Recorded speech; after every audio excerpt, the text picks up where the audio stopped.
大家好啊，歡迎收睇四腳唐姨頻道。今集嘅內容係同大家港車北上，快閃江門一天遊。今次食早餐嘅地方，除咗有好多懷舊物品俾大家打卡之外，仲有靚女姐姐彈古箏俾大家聽，一路食嘢一路聽歌添㗎。我哋仲會去一個百年華僑古村落啟明里，呢度融合咗中西合璧嘅僑鄉建築、文創商店同埋美食，係近期江門最受歡迎嘅文化旅遊地點之一嚟㗎。仲會去狂飆拍攝景點33墟。晚餐我哋仲食咗撈汁海鮮同埋膏蟹蝦粥添。好啦，唔講咁多，出發！我哋喺港珠澳大橋嗰度揸咗差唔多1個鐘頭車到，就去到江門我哋食早餐嘅地方啦。好食好住，石間故事停車場喺度。咁呢間石間故事呢，佢本身就係私房菜嚟嘅，不過佢日頭都可以叫點心同埋嗌私房菜食。佢本身係有2個門口嘅，不過我哋喺停車場泊完車，咁我哋就經停車場嗰邊入口入去啦。幾靚喎！佢裏邊嘅裝修風格呢，就係好園林景色嘅。我係啊，自己。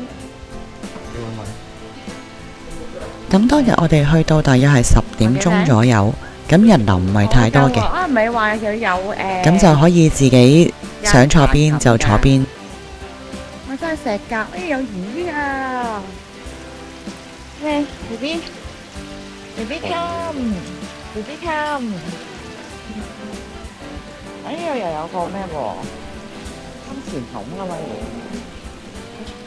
見唔係咁多人，咁我哋就周圍行完晒，先至慢慢揾位坐啦。係啊，喂，用餐環境 OK 喎，佢每一張台佢都有吊扇喎。佢又唔係太熱咗入到。係啊，我唔驚你熱喎。嗱，呢個狀元坊又幾好喎。真唔知會有啲。真係唔知，哎呀，好多舊物啊！咁見佢嗰啲擺設呢，都係啲懷舊物品嚟嘅。哇，呢啲都有啊！拍攝機，我真係未見過嘅呢嚿嘢。哦，電影嗰啲。係咯，TV 有啊，我可以入去影相㗎喎。啊，唔係喎，人哋而家做生意啊屌！即可能隻眼啲人唔係睇。係咯。啊，唔係，可能你要買咖啡，跟住佢就先沖俾你。如果唔係，佢唔沖。咁喺呢個沖咖啡嘅地方都好企理，好乾淨。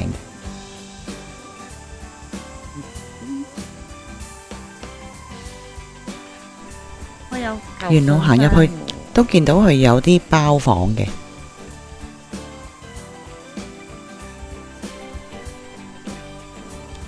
就算佢唔係有門間住嘅包房呢，咁佢都整到係有私隱咁樣，大家獨立獨立。哎呀，個洗衣機嘅事。同埋佢每間房都有少少特色嘅。嗱，呢間房呢，就係全部都係電錶整嘅。收音機牆。呢個 ceiling 窗窩全部都係舊嘅收音機嚟嘅。除咗鴨寮街見過咁多收音機之外，我諗呢度係第2笪地方。仲有喎，就有得坐嘅喎。個位又唔係好多啊，但係都幾得意。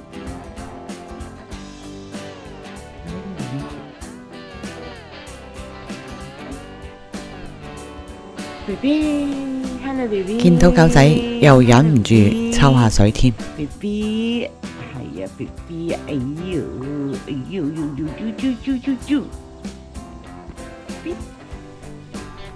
咁呢度每間板間房仔，佢都寫咗好多好似揮春咁嘅嘢俾人哋打卡嘅。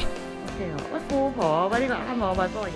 佢每每間房都有啲特色喎。雖然見佢每一張台佢都擺咗個風扇喺個頂頭，以為好熱，但係其實佢喺前少少嗰個位，佢係裝咗啲冷氣機喺度，打啲冷氣過嚟嘅。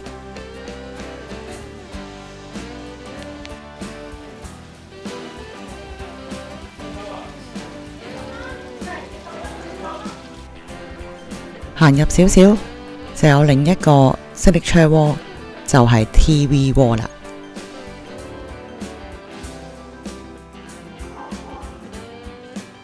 呢度啊，唔通個魚池喺呢度？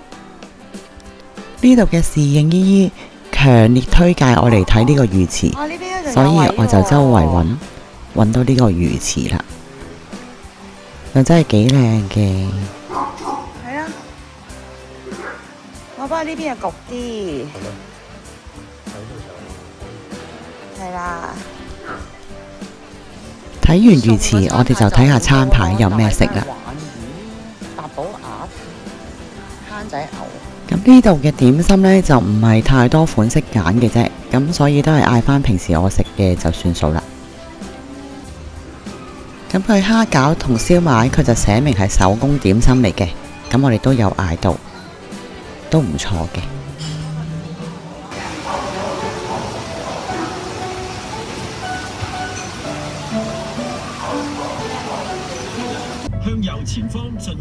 食咗早餐，我哋就出發去啟明里啦。然後到達目的地。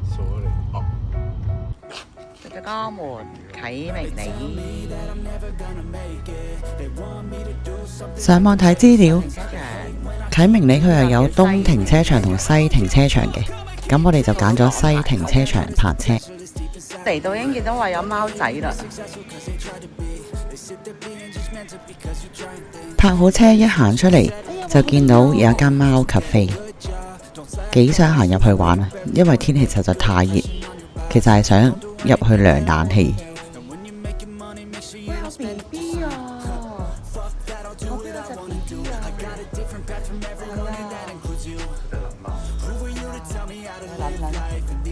係啊，就係話佢好多咖啡咯。咁沿路行，我哋都見到好多咖啡嘅。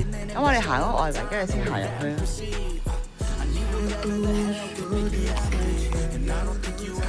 哇！呢個都靚喎，就咁坐喺度影張相。喂，係咪有駐場歌手㗎呢度？有咪嘅。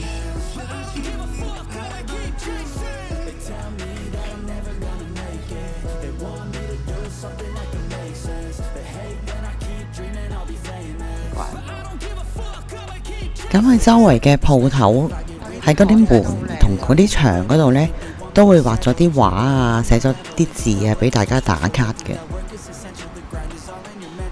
又真係好文青 feel。呢條巷仔就係個停車場入口啦。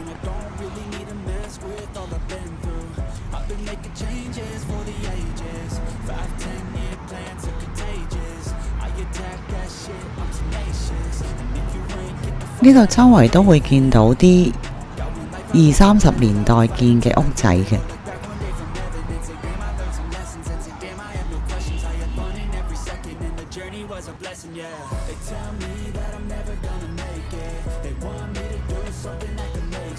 呢度仲有得食陳皮雪糕添。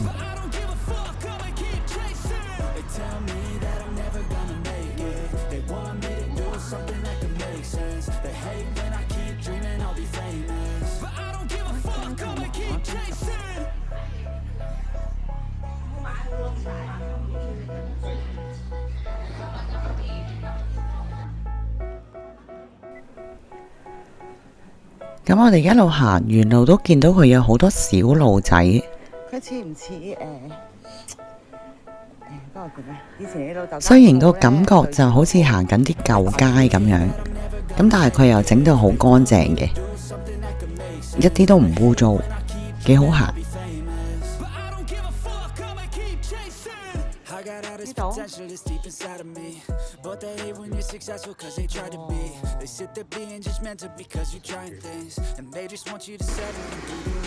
佢呢啲幾有特色嘅。呢個啟明里我個人就覺得好適合影人像照，影出嚟應該係好有藝術感同埋好靚。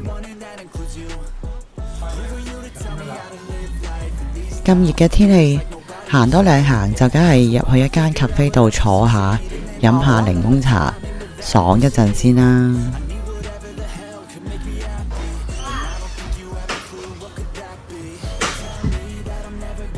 呢間咖啡嘅老闆幾好，見我哋兩個係咁去到吹住風扇都唔夠涼，佢即刻開大啲個冷氣。嘆完杯檸檬茶，就繼續向33區出發啦。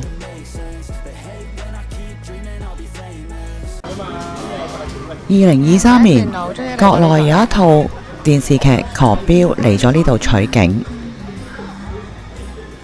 嗰套電視劇出咗之後，就有好多人慕名而嚟呢度打卡啦。係啊33區街嘅建築物都好有特色嘅，呢度嘅樓多數都係3至4層高，良果街啊，中西合璧嘅。定經果街啊？除咗有復古嘅彩色玻璃窗同羅馬柱之外，呢度亦都保留咗嶺南市井嘅煙火氣。試下即係我記得係有個咁嘅嘢。哦，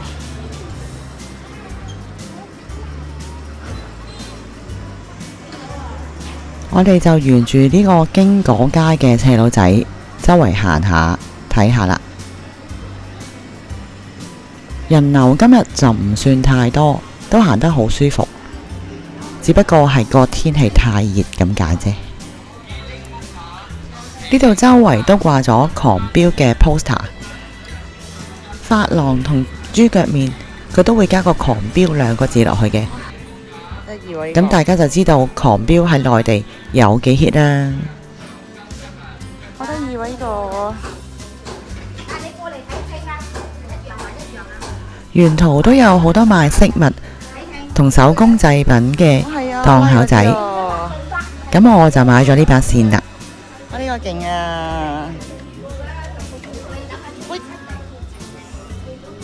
木劍仔唔買都甩下。係啊，基本上佢呢條街賣嘅嘢呢，就同一般嘅觀光街賣嘅嘢差唔多。佢同順德嗰個一樣。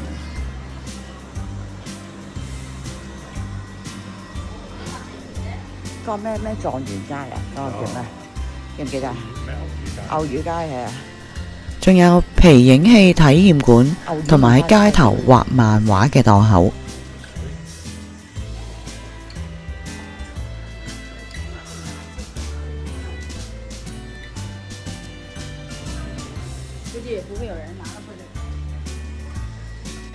呢套戲幾多年前2023年啫嘛。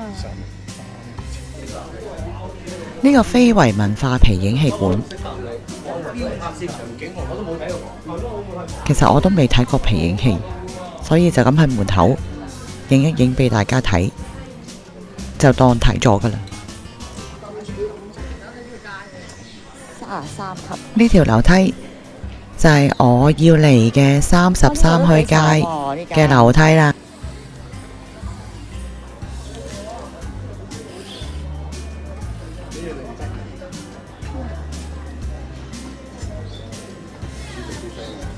係喎，朱地基 friend 喎，我入去睇下。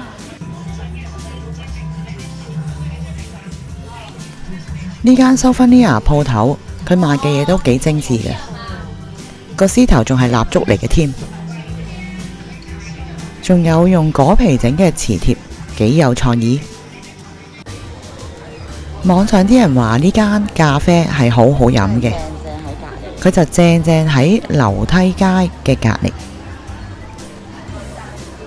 呢幅電影牆又係一個打卡點嚟㗎。係啊，冇乜特別嘅啦。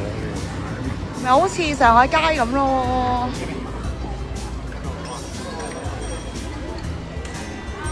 喺33區街度行出嚟，咁我哋就再周圍行下、蕩下啦。狗？我真係最中意撩啲小朋友。唔係啊，可能沖完涼啊。哇好得意啊，成有茶壺咁喎。呢個茶壺型嘅陳皮茶，我爭啲領養咗佢返屋企啊！係咯，好靚。可能呢度係旅遊區嘅關係，人車爭路嘅情況經常出現，所以要小心啲。呢個檔口嘅姐姐話我把線潑唔涼，但係佢又唔知我係外賣協會會員嚟噶嘛，呢樣嘢卸貨唔到噶。哇，獅頭好強。呢個咁大個嘅獅頭喺香港真係冇乜機會可以見到。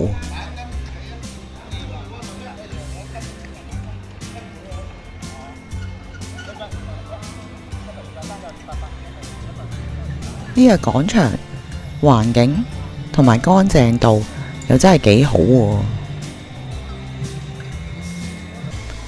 見到賣精品嘅鋪頭，又忍唔住行入去八卦下。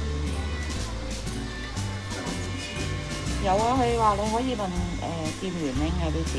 呢度嘅景點印仔，仲要係免費任印嘅添。我呢間精品店 OK 啊，有冷氣啊。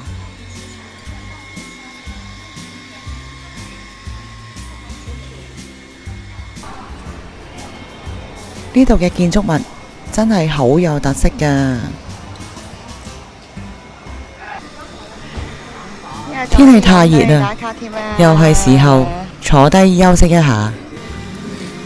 叫咗個豬腳薑同埋個合桃露，個合桃露係好好味啊！不過如果有凍嘅話就更加好啦。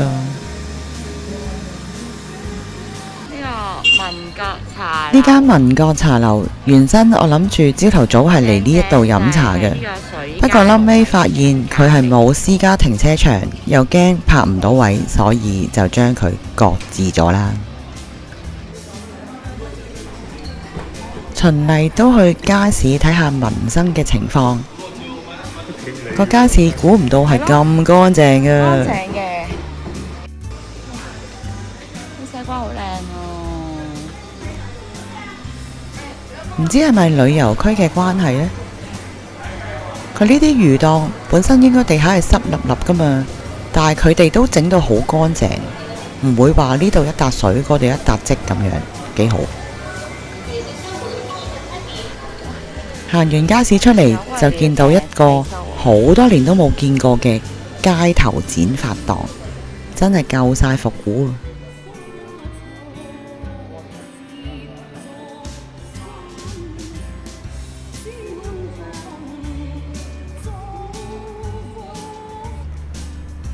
江門嘅環境真係好舒服，好寫意。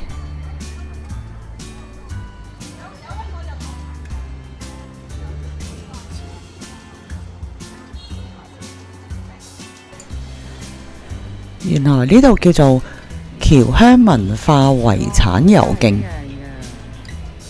呢個街口嘅外貌同呢張相嘅係一模一樣，冇乜嘢點變過。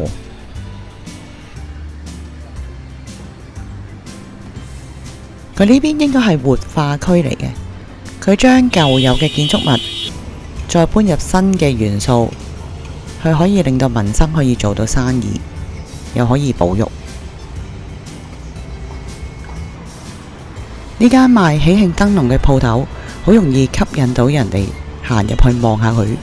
門口嗰兩張嘢係寫咩嘅？呢個咩嚟㗎？原來係訂婚書，我真係未見過。原來江門中旅門口都可以泊車嘅。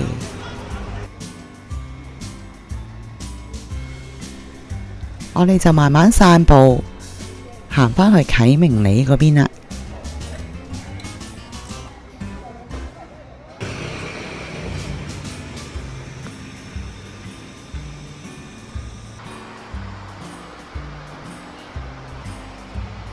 好得意啊！呢度嘅鋪頭間間都唔係話太大間嘅，細細地，但有少少特色嘢。大家有時間可以行下㗎。哎呀，有4條小狗喎。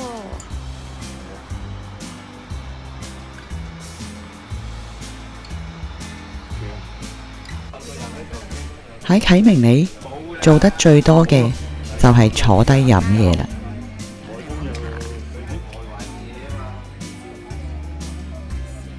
專客按規定車線行駛。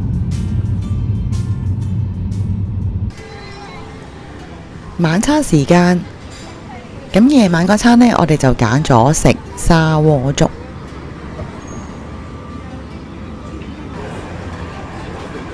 我係俾佢門口呢個蠔櫃吸引嘅，不過我又驚嗌咗蠔之後，我又食唔落其他嘢，所以都係將佢擱置。佢有餐牌好多款式揀嘅，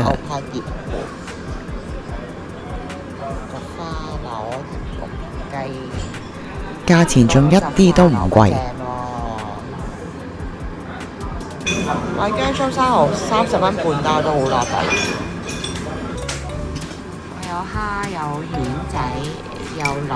咁我哋就嗌咗熟嘅鮮撈小海鮮啦，薑葱牛肉，同埋一個砂鍋粥添嘅。食飽就要趕返屋企湊女啦。今集就去到呢度啦，希望大家鍾意啦，下次見，拜拜。